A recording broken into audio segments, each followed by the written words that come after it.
to the Howdy Movie Podcast. Today is Friday, November the 3rd, and I now see people in this administration, Joe Biden, Blinken,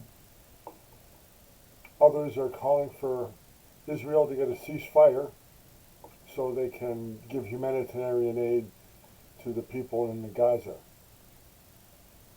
And I just wonder what these people would have done if they were sitting in Congress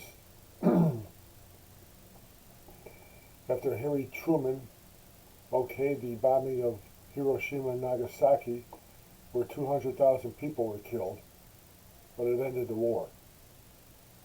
Israel is at war. Judging from the comments made by Hamas leaders around the Middle East, this will happen again and again and again and again. There's hatred there. Religious hatred, whatever hatred it is, it will never end. Hamas has to be obliterated. No mercy, no ceasefire, no worry about casualties of civilians. Eliminate Hamas. Destroy them. Obliterate them that they no longer exist, so that the parent company, who's directing all of this, Iran, gets the message. You have Iran now in cahoots with Russia and China because we have a weak president, going to provide more arms to Hamas and those fighting Israel. We need strength. Hamas needs to be obliterated. Someone in the White House has to pick up the phone and call Iran and say, that's it. You stop, or we have a list of people that we're going to eliminate that you're not going to like. That's what Donald Trump did. And we didn't hear shit from Hamas. We didn't hear anything from Iran. Of course, this White House isn't going to do it because it's not directed by Joe Biden.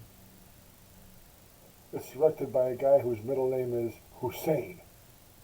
That gives you some idea. We're in Obama's third term, who is hell-bent for leather on having a relationship with Iran. Eliminate Hamas. Obliterate them. Obliterate them and all those around. Then they will get the message. Today is our shift head of the week. I mean, there are all kinds of people that are eligible for this. Liz Cheney, who the only reason she comes out of hiding is when someone sticks a microphone up her puss and she tells you Donald Trump is the worst person that ever lived. The congressman from New York, I can't think of his name right now, it'll come to me, or Jeremy Raskin, who is denying anything with a probe of Joe Biden. It's all hearsay. Well, they just found a $40,000 transfer payment laundered through his brother from China. All hearsay. We have one of the most corrupt people in the world in the White House. The family. I mean, you know, just by common sense, you meet a guy, just say it's a good friend, whatever, you meet a guy, and a stupid small thing like hair plugs, what does that tell you? The guy's a phony.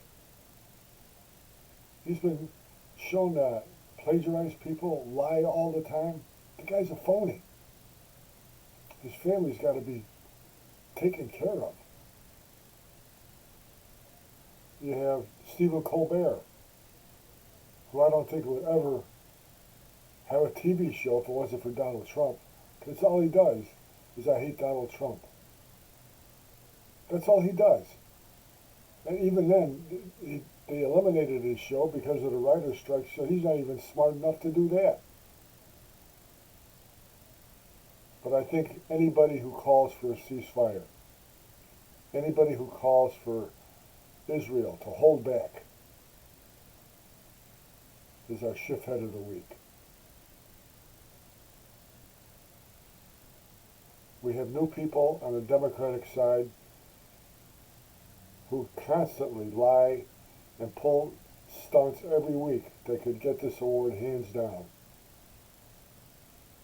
But I think anybody who calls for Hamas to lay low and wait for Israel to give them a ceasefire so they can rearm again deserves our shithead of the week. Hamas must be destroyed. Have a great weekend. Get out and vote whenever you can. Vote your heart, vote your conscience, vote what's best for this country. God bless you. God bless America. Have a great weekend. I'll see you next week.